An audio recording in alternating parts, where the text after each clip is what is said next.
하버드 천재 언어학 교수의 발표에 동아시아가 초토화됐습니다. 21세기의 한자라니. 일본과 중국은 정신이 나간 겁니다. 75세 할머니가 단 3개월 만에 그를 깨우친 반면 일본 대학생들은 기본 한자조차 못 쓴다는 충격적인 증거가 공개되자 일본 정부가 발칵 뒤집어졌습니다. 과연 그날 부산 학회장에서 무슨 일이 벌어진 걸까요? 전 세계를 뒤흔든 그날의 진실, 지금 바로 시작합니다. 안녕하세요. 저는 하버드 대학교에서 비교 언어학을 가르치는 제임스 로버츠입니다. 2023년 봄, 저는 대학에서 받은 연구비로 중국과 일본, 그리고 한국의 문자 체계를 비교 연구하는 프로젝트를 시작했습니다. 사실 이 프로젝트는 제 평생의 꿈이었어요. 서구의 알파벳과는 완전히 다른 동아시아의 문자 체계가 어떻게 발전했는지, 그리고 현대 디지털 시대에 어떻게 적응하고 있는지 연구하고 싶었거든요. 먼저 중국을 방문해서 한자의 역사와 발전 과정을 살펴봤습니다. 베이징 대학교의 왕 교수님과 함께 갑골문자부터 현대, 간체자까지의 변천사를 추적했죠. 정말 매력적이었어요. 하나의 글자에 수천 년의 역사가 압축되어 있다는 게 놀라웠습니다. 그 다음엔 일본으로 건너가 한자와 가나, 문자의 조합 체계를 연구했어요. 도쿄대학교에서 만난 학자들은 일본 문자 체계의 복잡성을 자랑스럽게 설명했습니다. 우리는 한자의 깊이와 가나의 유연성을 모두 가지고 있습니다 라고 말이죠. 솔직히 말하면 한국은 그저 마지막 일정을 채우기 위한 방문이었습니다. 하버드로 돌아가기 전에 3개월 정도 머물며 자료나 수집하고 가려고 했어요. 한글, 그거 그냥 알파벳 비슷한 표음 문자 아닌가? 저는 그렇게 생각하고 있었어요. 중국의 5,000년 역사를 담은 한자나 일본의 복잡하고 정교한 문자 체계에 비하면 한글은 별로 연구할 게 없을 거라고 여겼죠. 게다가 한국은 역사적으로 한자 문화권이었는데 그걸 포기했다니 뭔가 안타깝기까지 했습니다. 하버드에서 동료 교수들과 이야기할 때도 비슷한 반응이었어요. 한국, 거기는 금방 끝날 거야. 3개월이면 충분하지 않을까. 언어학과의 스미스 교수가 그렇게 말했죠. 세종대왕이 만든 간단한 표음 문자라며 알파벳이랑 비슷한 거 아니야? 저도 고개를 끄덕였습니다. 맞아요. 복잡할 게 없을 것 같아요. 그래도 완성도를 위해서 들러봐야죠. 2023년 4월 15일, 저는 인천공항에 도착했습니다. 공항에서부터 뭔가 달랐어요. 안내 표지판들이 한글, 영어, 중국어, 일본어로 되어 있었는데 유독 한글 표지판이 가장 읽기 쉬워 보였습니다. 물론 저는 한글을 읽을 수 없었지만 글자의 구성이 매우 체계적으로 보였어요. 동그라미와 직선의 조합이 뭔가 현대적이면서도 세련되어 보였달까요? 서울로 가는 공항철도 안에서 창밖 풍경을 보며 생각했죠. 3개월이면 충분하겠지.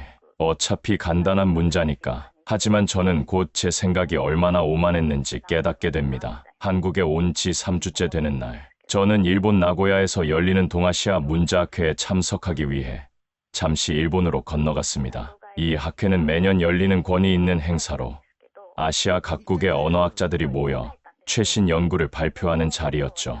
김포공항에서 나고야로 가는 비행기는 2시간도 채 걸리지 않았습니다. 비행기 안에서 학회 자료를 다시 한번 훑어봤어요. 동아시아 문자의 과거, 현재, 미래라는 주제였는데 발표자 명단을 보니 쟁쟁한 학자들이 많았습니다. 나고야 국제회의장은 수백 명의 학자들로 가득했습니다. 로비에서는 각국 학자들이 삼삼오오 모여 이야기를 나누고 있었어요. 저는 영어 동시 통역 이어폰을 받아들고 대강당으로 들어갔습니다. 개회식이 끝나고 첫 번째 기조연설이 시작되었습니다. 무대 위로 백발의 노신사가 올라왔어요. 와세다 대학의 후지와라 타케시 교수였습니다. 일본 언어학계의 거물이자 한자 연구의 최고 권위자였죠. 신사숙녀 여러분, 오늘 저는 동아시아 문명의 정수인 한자에 대해 말씀드리고자 합니다. 그의 목소리는 나이에 비해 힘이 있었어요. 스크린에는 갑골문자부터 현대 한자까지의 변천사가 펼쳐졌습니다. 보십시오. 이 아름다운 문자들을. 수천 년의 지혜가 응축된 이 문자야말로 진정한 문화의 그릇입니다. 그는 사랑을 뜻하는 애라는 글자를 크게 띄우며 설명을 이어갔습니다. 이 한 글자 안에 얼마나 깊은 의미가 담겨 있는지 보십시오. 마음심에 받을 수, 그리고 천천히 걸을 쇠. 사랑은 마음으로 받아들이며 천천히 걷는 것입니다. 이런 철학적 깊이를 담을 수 있는 문자가 또 어디 있겠습니까? 청중들이 감탄하는 소리가 여기저기서 들렸습니다. 확실히 설득력 있는 설명이었어요. 하지만 그의 다음 말에 저는 미간을 찌푸렸습니다. 그런데 안타깝게도 어떤 나라는 이런 보물을 스스로 버렸습니다. 한자를 버리고 단순한 표음 문자만을 사용하기로 한 것이죠. 이는 마치 금을 버리고 돌을 택한 것과 같습니다. 부지와라 교수는 대놓고 한국을 지목하지는 않았지만 누가 봐도 한국을 겨냥한 발언이었습니다. 그는 열정적으로 계속 말했어요. 한자 없는 문자는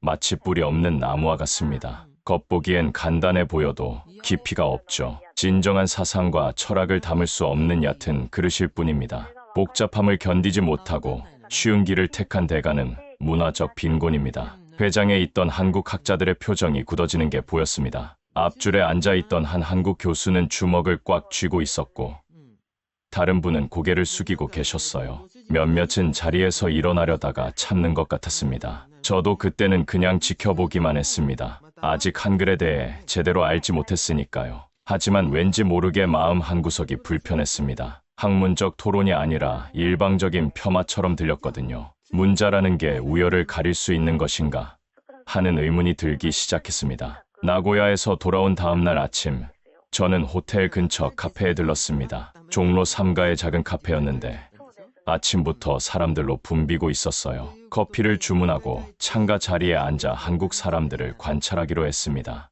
인류학자의 기본은 관찰이니까요. 그런데 정말 놀라운 장면을 목격했어요. 바로 옆 테이블에 8살쯤 되어 보이는 아이가 엄마와 함께 앉아 있었는데 그 아이가 메뉴판을 들고 혼자서 술술 읽어내는 거예요. 엄마, 나는 초코라떼 마실래. 여기 마시멜로 올라간 거. 그리고 딸기 케이크도 먹고 싶어. 아이는 초코라떼라는 외래어도, 마시멜로라는 복잡한 단어도, 딸기 케이크라는 합성어도 막힘없이 읽었습니다. 엄마가 웃으며 말했어요. 그래. 하지만 케이크는 밥만 먹기로 하자. 알았어. 그럼 나머지는 동생 갖다 줄게. 프랑스나 미국에서는 이 나이 아이들이 이렇게 자연스럽게 읽기란 쉽지 않거든요. 영어의 경우 러프, 도우, 수로 같은 단어들은 철자는 비슷한데 발음이 완전히 달라서 아이들이 혼란스러워하죠. 프랑스어는 더 복잡합니다. 묵음이 많아서 글자와 소리가 일치하지 않는 경우가 많거든요. 옆 테이블에는 대학생들이 노트북을 펴고 뭔가를 열심히 타이핑하고 있었어요. 그들의 타이핑 속도가 놀라울 정도로 빨랐습니다. 호기심이 생긴 저는 살짝 화면을 훔쳐봤는데 한글로 리포트를 쓰고 있더군요. 야, 이 부분 좀 봐봐. 교수님이 인용문은 꼭 출처 밝히래. 맞다. 나도 깜빡했네. 근데 이거 영어로 된 논문인데 번역해서 인용해도 되나? 당연하지. 번역 인용이라고 표시하면 돼. 그들의 대화를 들으며 저는 놀랐습니다. 한국 대학생들이 이렇게 자연스럽게 학술적 글쓰기를 하고 있다니요. 카페를 나와 지하철을 탔습니다. 종로 3가역은 출근 시간이라 사람들로 가득했어요. 그런데 더 놀라운 건 지하철 안 풍경이었습니다. 70대로 보이는 할머니 한 분이 스마트폰으로 뭔가를 열심히 타이핑하고 계셨어요. 자세히 보니 카카오톡으로 메시지를 보내고 계시더군요. 그것도 아주 빠른 속도로요. 할머니도 카톡 잘하시네요. 옆에 있던 젊은 여성이 말했어요. 요즘은 이거 없으면 손주들이랑 대화도 못해. 미국에 있는 손자가 매일 안부 묻거든. 할머니가 환하게 웃으며 답하셨죠. 저는 미국의 할머니들을 떠올렸습니다. 제 어머니만 해도 70이 넘으셨는데 스마트폰 문자 메시지조차 어려워하세요. 키보드가 너무 작고 영어 자동 완성 기능이 오히려 혼란스럽다고 하시죠. 그런데 한국 할머니는 이렇게 자연스럽게 사용하시다니. 호기심이 더 커진 저는 도서관에도 가봤습니다. 종로 도서관이었는데 평일 오후인데도 사람들로 가득했어요. 10대부터 80대까지 정말 다양한 연령층이 책을 읽고 있었습니다. 특히 인상적이었던 건 신문을 읽는 노인분들이었어요. 돋보기 없이도 술술 읽어 나가시는 모습이 신기했죠. 한 할아버지는 신문을 읽다가 뭔가를 메모하고 계셨는데 그 글씨가 또박또박 정확했습니다. 혹시 한글이 정말로 읽기 쉬운 문자인가? 처음으로 이런 의문이 들기 시작했습니다. 부지와라 교수의 말과는 정반대의 현상을 목격하고 있었으니까요. 한국에 온 지 한 달째 되는 날이었습니다. 저는 서울의 골목길을 걷다가 길을 잃었어요. 북촌 한옥마을을 구경하러 갔다가 돌아오는 길이었는데 비슷비슷한 골목들이 미로처럼 얽혀 있었죠. 구글맵을 봐도 도무지 방향을 알 수 없었습니다. 한글로 된 표지판들은 제게 아무런 의미가 없었고 영어 표기도 찾기 어려웠어요. 한참을 헤매다가 눈에 들어온 건물이 있었습니다. 종로구 주민센터라고 큼지막하게 쓰여 있더군요. 적어도 공공기관이니 영어를 하는 사람이 있겠거니 싶어서 들어갔죠. 실례합니다. 혹시 영어 하시는 분 계신가요? 안내 데스크에 앉아있던 젊은 여성이 친절하게 미소 지으며 대답했어요. 네. 어떻게 도와드릴까요? 제가 호텔로 가는 길을 잃어서요. 포시즌스 호텔 아시나요? 아, 네. 여기서 그리 멀지 않아요. 제가 지도를 그려드릴게요. 그녀는 종이에 간단한 약도를 그려주었습니다. 정말 친절했어요. 고맙다고 인사하고 나가려는데 우연히 2층에서 들려오는 소리에 발걸음을 멈췄습니다. 자, 오늘은 받침이 있는 글자를 배워볼 거예요. 밥이라는 글자를 한번 써보세요. 비읍, 아, 비읍, 세 개를 모아서 한 글자가 돼요. 선생님의 목소리가 참 따뜻하게 들렸어요. 무슨 수업인가 싶어서 계단을 올라가 봤습니다. 복도 끝 교실에서 소리가 나고 있었어요. 문이 반쯤 열려 있어서 살짝 들여다봤습니다. 놀랍게도 70대, 80대로 보이는 어르신들이 연필을 들고 한글을 쓰고 계셨어요. 15명 정도 되는 학생들이 모두 머리가 하얗게 센 노인분들이었죠. 칠판에는 노인 한글 교실이라고 쓰여 있었습니다. 저도 모르게 문을 더 열고 들어갔습니다. 선생님이 저를 보고 놀란 표정을 지었어요. 어머, 외국분이신가요? 네, 미국에서 온 언어학자입니다. 혹시 수업을 참관해도 될까요? 정말 흥미로워서요. 선생님은 잠시 망설이다가 환하게 웃으며 말했어요. 물론이죠. 어르신들, 오늘은 특별한 손님이 오셨어요. 미국에서 오신 교수님이래요. 어르신들이 모두 저를 쳐다보셨어요. 누군가는 손을 흔들어 주시고 누군가는 수줍게 미소 지으셨죠. 저는 교실 뒤편에 조용히 앉았습니다. 그때 본 광경은 정말 잊을 수 없어요. 주름진 손으로 연필을 꼭 쥐고 한 글자 한 글자 정성스럽게 쓰시는 어르신들. 그분들의 눈빛은 마치 초등학생처럼 반짝이고 있었습니다. 선생님, 이거 맞아요. 김치라고 쓴 거 맞아요? 한 할머니가 공책을 들어 보이셨어요. 삐뚤삐뚤했지만 분명히 김치라고 읽을 수 있었습니다. 네, 정확해요. 벌써 받침 있는 글자도 쓰시네요. 대단하세요. 할머니의 얼굴에 환한 미소가 번졌어요. 마치 큰 상을 받은 것처럼 기뻐하셨죠. 그 모습이 너무나 순수하고 아름다워서 가슴이 뭉클했습니다. 옆에 계신 할아버지는 한숨을 쉬며 말씀하셨어요. 내가 80평생 까막눈으로 살았는데 이제야 글을 배우니까 세상이 달라 보여. 간판도 읽을 수 있고 버스 번호도 알 수 있고 진작 배울 걸 그랬어. 다른 할머니가 거들었어요. 맞아요. 나도 평생 남편한테 의지했는데 남편 돌아가시고 나니까 얼마나 막막했는지 몰라. 은행 가서 통장 만드는 것도 못하고 병원 가서 문진표 쓰는 것도 못하고 그 순간 저는 깨달았습니다. 문자라는 게 단순히 기록의 도구가 아니라 한 사람의 세상을 넓혀주는 열쇠라는 걸 말이죠. 그리고 한글은 그 열쇠를 80이 되어서도 쥘 수 있게 해주는 문자였습니다. 수업이 끝나고 선생님과 이야기를 나눴습니다. 30대 초반으로 보이는 젊은 선생님이었어요. 이분들이 글을 배우는데 보통 얼마나 걸리나요? 한글은 과학적으로 만들어진 문자라서 배우기가 쉬워요. 자음과 모음의 조합 원리만 이해하면 되거든요. 보통 3개월이면 기본적인 읽기 쓰기가 가능해져요. 3개월이요? 정말로요? 제가 놀라서 되물었습니다. 네, 한글은 세종대왕이 백성들을 위해 만든 문자예요. 처음부터 쉽게 배울 수 있도록 설계됐죠. 자음은 발음할 때 입 모양을 본떴고 모음은 천지인, 즉 하늘과 땅과 사람을 나타내요. 이 원리만 알면 누구나 쉽게 배울 수 있어요. 그날 저는 주민센터를 나오면서 많은 생각을 했습니다. 부지와라 교수가 말한 문화적 깊이란 과연 무엇일까? 소수의 엘리트만 이해할 수 있는 복잡한 문자가 정말 우월한 것일까? 그 한글 교실에서 저는 특별한 분을 만났습니다. 윤서연 할머니, 75살의 늦깎이 학생이었죠. 수업이 끝난 후 대부분의 어르신들이 돌아가셨는데 할머니는 교실에 남아 열심히 글씨 연습을 하고 계셨습니다. 공책에 같은 글자를 반복해서 쓰시는 모습이 인상적이었어요. 할머니, 정말 열심히 하시네요. 제가 몇 마디 배운 한국어로 말을 걸자 할머니는 깜짝 놀라며 올려다보셨어요. 아이고, 외국분이 한국말을 하시네.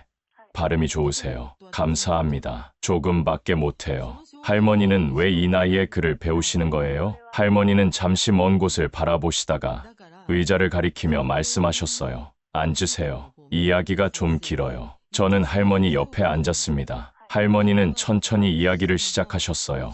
내가 어릴 때는 여자아이들은 학교를 잘 안 보냈어요. 특히 시골에서는 더했죠. 게다가 우리 집은 가난해서 나는 8살부터 남의 집 일을 도왔어요. 밥 짓고, 빨래하고, 아이 돌보고. 그래서 글을 배울 기회가 없었어요. 할머니의 목소리에는 한이 서려 있었습니다. 18배 결혼해서 서울로 왔어요. 남편은 좋은 사람이었지만 나보다 겨우 2살 많았고 역시 가난했죠. 우리는 시장에서 야채 장사를 시작했어요. 새벽 3시에 일어나서 도매시장에 가고 낮에는 좌판에서 장사하고 그렇게 살았어요. 할머니는 평생 시장에서 야채 장사를 하며 자식 5을 키우셨다고 했어요. 글을 몰라도 숫자는 알았기에 장사는 할 수 있었지만 늘 가슴 한구석에 한이 맺혀 있었다고 하셨죠. 자식들이 학교에서 가져온 가정통신문도 못 읽고 은행 가서 서류도 못 쓰고 항상 누군가에게 부탁해야 했어요. 그게 얼마나 서러운지 몰라요. 할머니의 눈가가 촉촉해졌습니다. 자식들은 다 대학 보냈어요. 큰아들은 의사, 둘째는 선생님, 막내는 회사원. 다들 잘 살아요. 그런데 나는 여전히 글을 몰라요. 아들이 의사가 됐는데 엄마는 자기 이름도 못 쓴다는 게 얼마나 부끄러웠는지. 하지만 할머니가 글을 배우기로 결심한 진짜 이유는 따로 있었습니다. 작년에 미국에 사는 손자가 한국어로 편지를 보내왔어요. 큰아들 아이인데 미국에서 태어났지만 한국 학교에서 한글을 배웠다면서. 그런데 나는 그걸 읽을 수가 없었어요. 할머니는 가방에서 조심스럽게 편지 한 통을 꺼내셨어요. 봉투가 많이 낡아 있었는데 자주 꺼내본 흔적이 역력했습니다. 남편이 읽어주긴 했지만 내가 직접 읽고 싶었어요. 손자가 할머니 보고 싶어요. 사랑해요라고 쓴 글자를 내 눈으로 보고 싶었어요. 그리고 내 손으로 답장도 쓰고 싶었고요. 그래서 할머니는 75의 나이에 한글 교실의 문을 두드렸다고 하셨어요. 처음엔 너무 창피했어요. 이 나이에 무슨 글 공부냐고.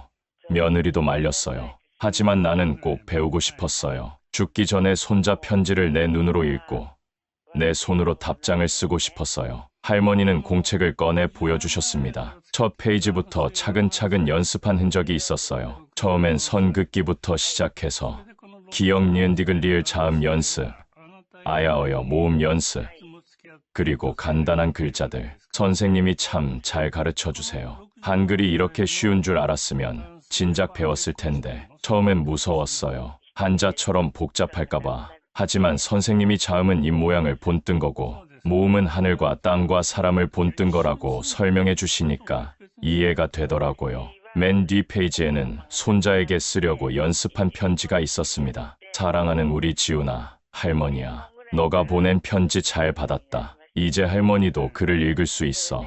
너가 쓴 글자 하나하나가 다 예뻐서 할머니는 매일 읽어본단다. 보고 싶구나. 사랑한다. 비록 맞춤법이 완벽하지는 않았지만 그 편지에는 할머니의 사랑이 가득 담겨 있었습니다. 저는 그 순간 눈시울이 뜨거워졌어요. 할머니, 이거 정말 잘 쓰셨어요. 손자가 받으면 정말 기뻐할 거예요. 정말요?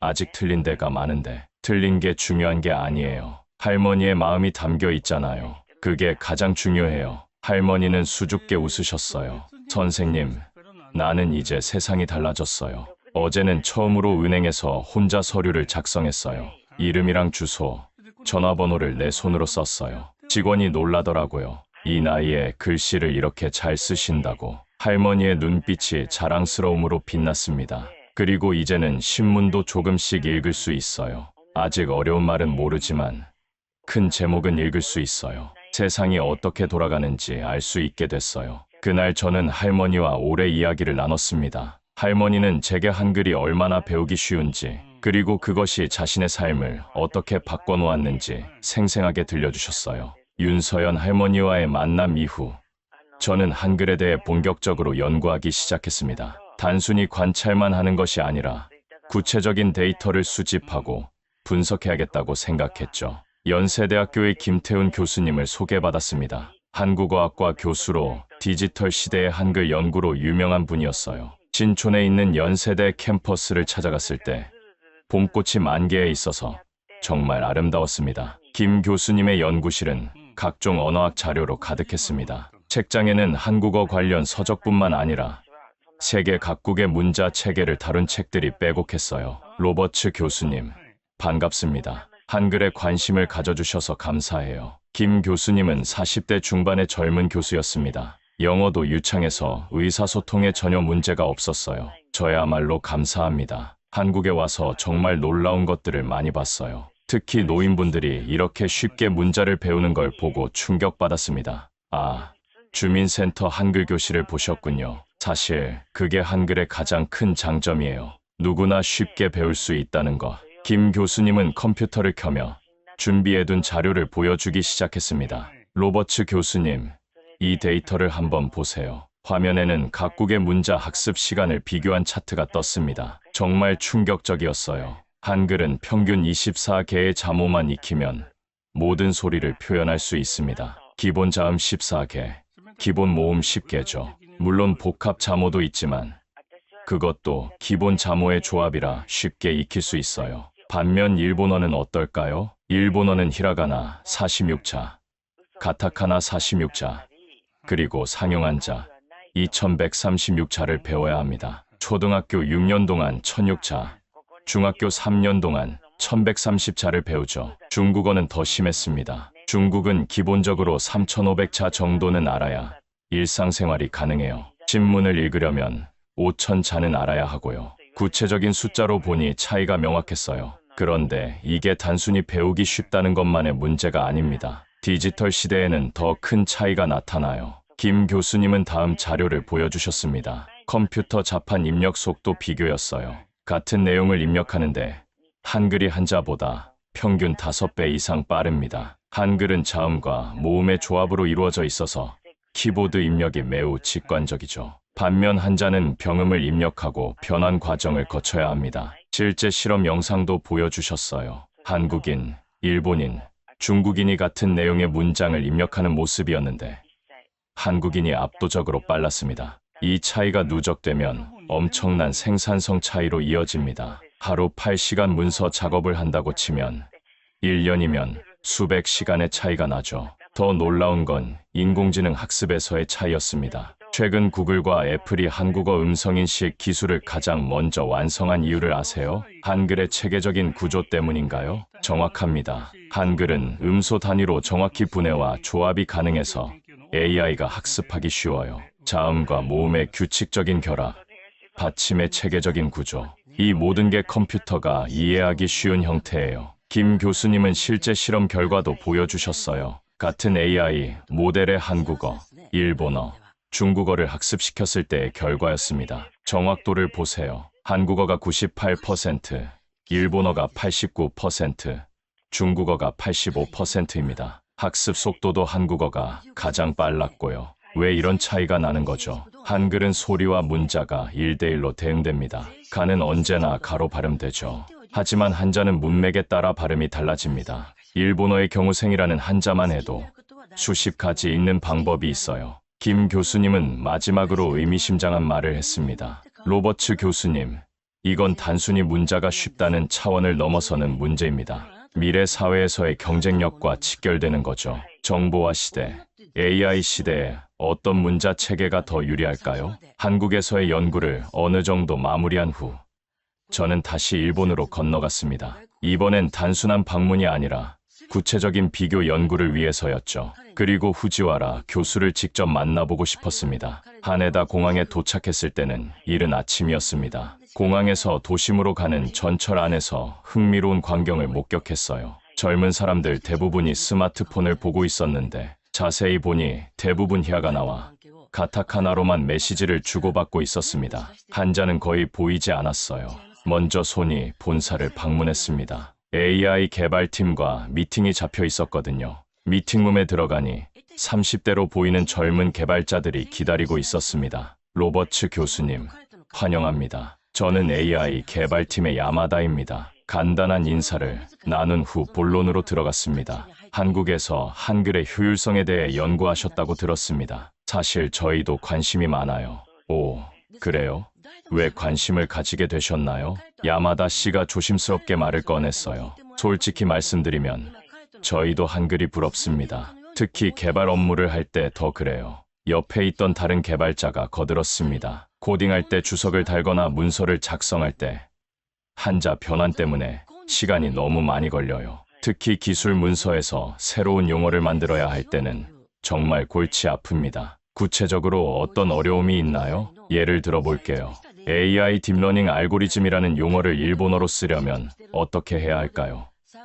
인공지능은 한자로 쓰고 딥러닝은 가타카나로 쓰고 알고리즘도 가타카나. 이게 섞여 있으면 가독성이 떨어져요. 야마다 씨가 노트북을 열어 실제 문서를 보여줬습니다. 이게 저희가 작성한 기술 문서인데 보시다시피 한자, 히라가나, 가타카나, 영어가 모두 섞여 있어요. 읽기도 어렵고 쓰기는 더 어렵죠. 한국 개발자들과 협업해 본 적이 있는데 그들의 문서 작성 속도가 저희보다 훨씬 빨랐어요. 처음엔 실력 차이인 줄 알았는데 알고 보니 문자 체계의 차이더라고요. 다른 개발자가 자신의 경험을 들려줬습니다. 작년에 한국 기업과 공동 프로젝트를 했어요. 화상회의를 하면서 실시간으로 회의록을 작성했는데 한국 쪽 담당자는 회의 내용을 거의 실시간으로 타이핑했어요. 저는 한자 변환 때문에 계속 뒤처졌죠. 점심시간에는 대학생들을 만났습니다. 와세다 대학 근처 카페에서 만난 학생들은 더 직설적이었어요. 저희 세대는 이미 가타카나 세대예요.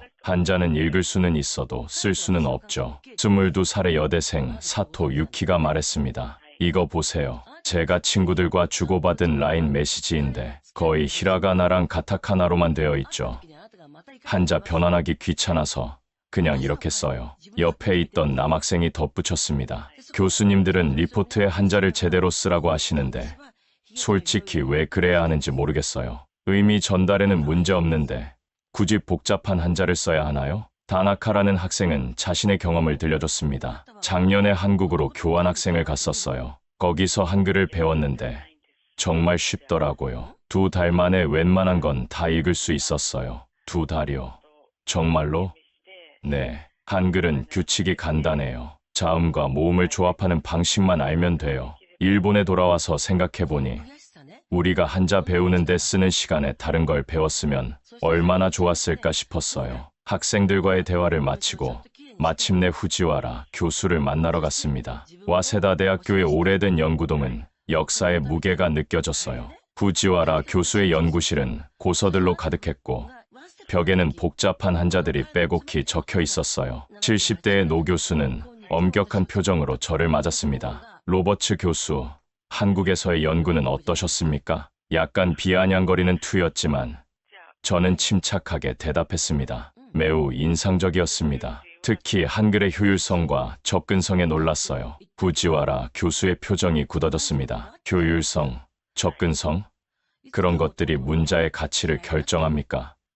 문자는 단순한 도구가 아닙니다. 문화와 역사, 철학을 담는 그릇이죠. 물론 그 점도 중요합니다. 하지만 디지털 시대에는 디지털, 모든 걸 디지털로만 판단하려 하는군요. 수천 년의 지혜를 담은 한자의 가치를 어떻게 디지털로 측정한단 말입니까? 후지와라 교수는 격앙된 목소리로 한자의 우수성을 역설했습니다. 하지만 그의 주장 속에서 저는 불안함을 느꼈어요. 시대의 변화를 인정하고 싶지 않은 노학자의 고집 같았달까요? 2023년 5월 부산에서 아시아 언어학 심포지엄이 열렸습니다. 디지털 시대의 문자 체계라는 주제였죠. 저와 후지와라 교수 모두 발표자로 초청받았습니다. 부산은 처음 방문하는 도시였는데 바다가 보이는 아름다운 곳이었어요. 백스코 컨벤션 센터는 거대했고 아시아 각국에서 온 학자들로 붐볐습니다. 개막식에서 주최 측은 이번 심포지엄의 의미를 강조했습니다. 디지털 혁명은 우리의 소통 방식을 근본적으로 바꾸고 있습니다.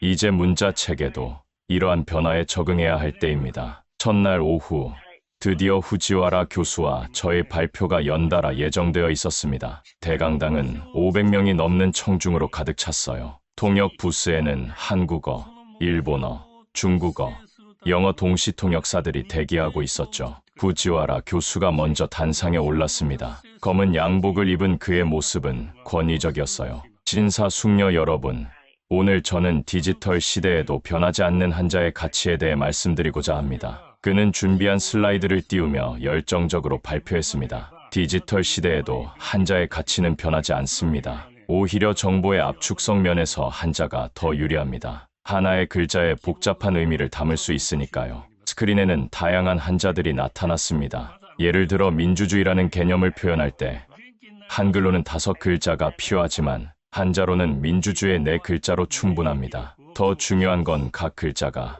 가진 의미의 깊이입니다. 민은 백성을, 주는 주인을 의미하죠. 이렇게 한자는 단순한 소리가 아닌 의미를 전달합니다. 청중들 중 일부는 고개를 끄덕였지만 젊은 학자들의 표정은 회의적이었습니다. 이제 제 차례였습니다. 저는 심호흡을 하고 단상에 올랐어요. 첫 슬라이드는 윤서연 할머니의 사진이었습니다. 할머니가 손자에게 쓴 편지를 들고 환하게 웃고 있는 모습이었죠. 여러분, 이분은 75세 처음 글을 배우신 분입니다. 석 달 만에 손자에게 편지를 쓸 수 있게 되셨죠. 여러분께 묻고 싶습니다. 만약 이분이 한자를 배워야 했다면 가능했을까요? 청중들이 술렁거리기 시작했습니다. 저는 계속했죠. 문자의 가치는 얼마나 많은 정보를 압축할 수 있는가가 아닙니다. 얼마나 많은 사람이 쉽게 사용할 수 있는가가 중요합니다. 민주주의 사회에서 문자는 소수의 전유물이 아니라 모두의 도구가 되어야 합니다. 다음 슬라이드는 각종 통계 자료였습니다. 한국의 문맹률은 세계 최저 수준입니다. 특히 주목할 점은 노인층의 디지털 문해율이에요. 70대 이상 노인의 80%가 스마트폰으로 메시지를 주고받습니다. 일본은 어떤가요? 30%도 안 됩니다. 구체적인 숫자가 스크린에 떴습니다. 왜 이런 차이가 날까요?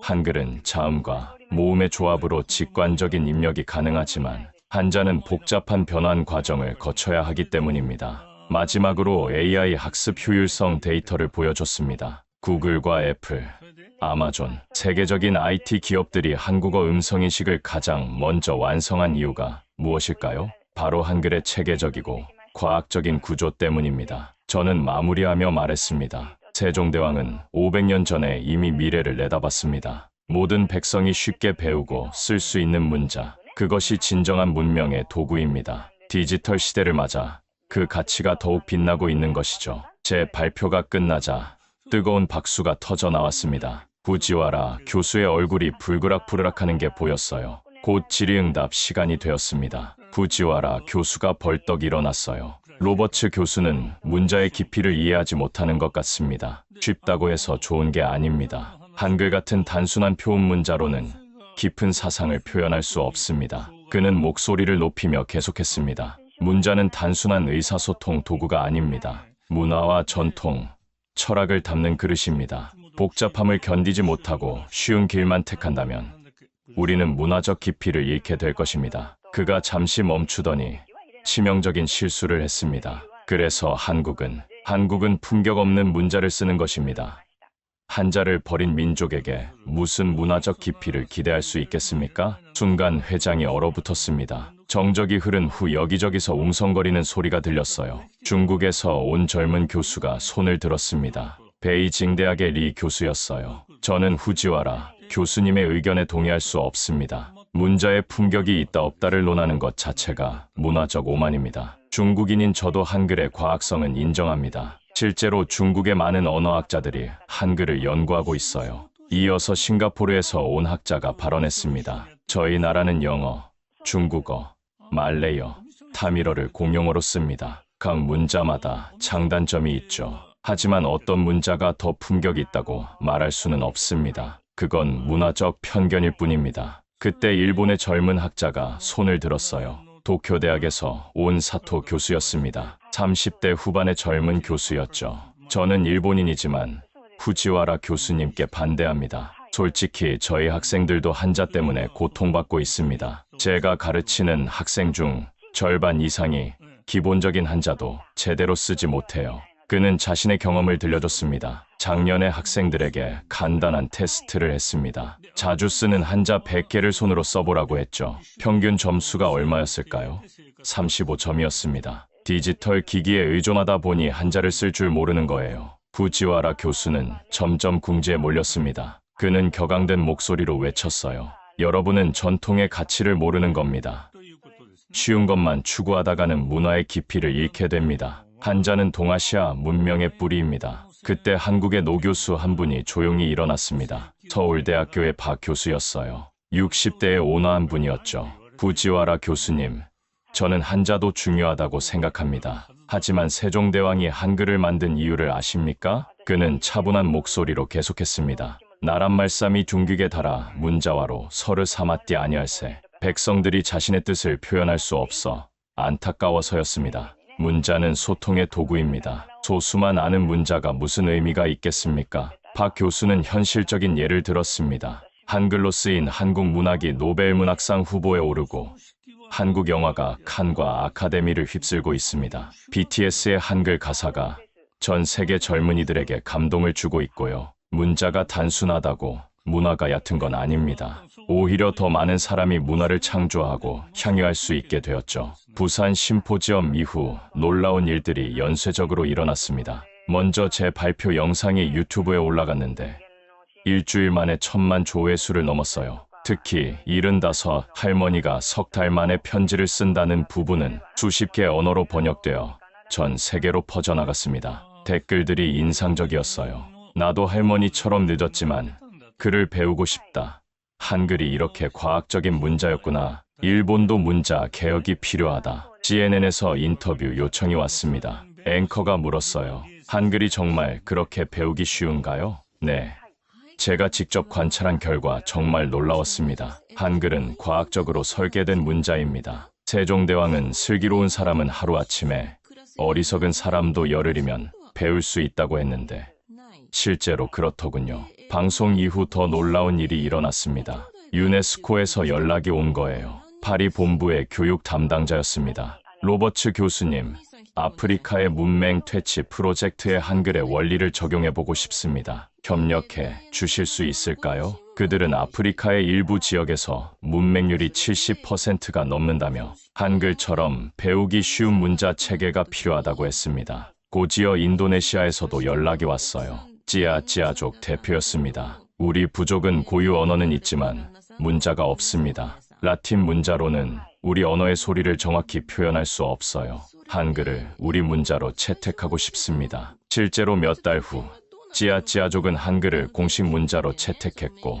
한국 정부가 교사를 파견해 한글 교육을 시작했습니다. 실리콘밸리의 반응도 뜨거웠어요. 구글의 AI 팀장이 직접 연락해 왔습니다. 한글의 조합 원리를 우리 AI 언어 모델에 응용하고 싶습니다. 자음과 모음의 체계적 결합이 기계 학습에 매우 효율적일 것 같아요. 메타와 애플도 비슷한 제안을 해왔어요. 한글의 구조를 연구해서 더 나은 자연어 처리 시스템을 만들고 싶다는 거였죠. 가장 놀라운 변화는 일본에서 일어났습니다. 젊은 학자들과 기업인들이 중심이 되어 디지털 시대의 일본어 개혁위원회가 만들어진 거예요. 위원회의 대표는 도쿄대의 사토 교수였습니다. 우리는 한자를 완전히 버리자는 게 아닙니다. 다만 디지털 시대에 맞게 문자 사용을 합리화하자는 겁니다. 일상적인 소통은 가나 문자 중심으로 하고 한자는 필요한 경우에만 선택적으로 사용하자는 거죠. 일본의 주요 IT 기업들도 이 움직임에 동참했습니다. 업무 효율성을 위해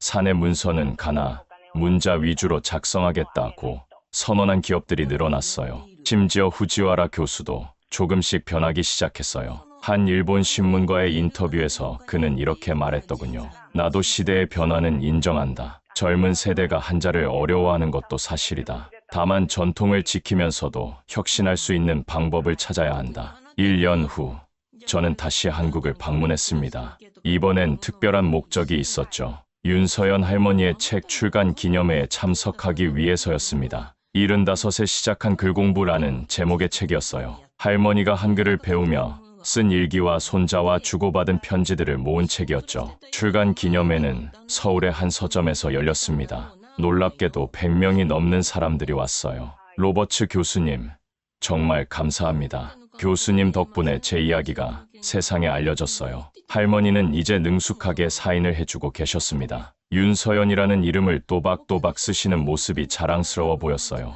이제는 컴퓨터로도 글을 써요. 손자가 노트북을 사줬거든. 매일 일기를 쓰고 있어요. 출간 기념회장에는 특별한 손님들도 왔습니다. 일본에서 온 대학생들이었어요. 그들은 한글을 배우고 있다며 할머니께 한글로 쓴 편지를 전달했죠. 할머니의 이야기를 듣고 저도 용기를 얻었어요. 새로운 것을 배우는데 나이는 상관없다는 걸 깨달았거든요. 2024년 가을, 저는 하버드로 돌아왔습니다. 그리고 동아시아 문자 체계 비교 연구라는 제목의 책을 출간했죠. 책의 마지막 장에 저는 이렇게 썼습니다. 진정한 문명의 척도는 얼마나 복잡한 지식을 담을 수 있느냐가 아니라 얼마나 많은 사람이 그 지식에 접근할 수 있느냐이다. 한글은 이 점에서 인류 문자사의 위대한 성취다. 세종대왕은 500년 전에 이미 디지털 시대를 내다본 것이다. 2025년 봄, 저는 다시 한국을 방문할 예정입니다. 이번엔 유네스코와 함께하는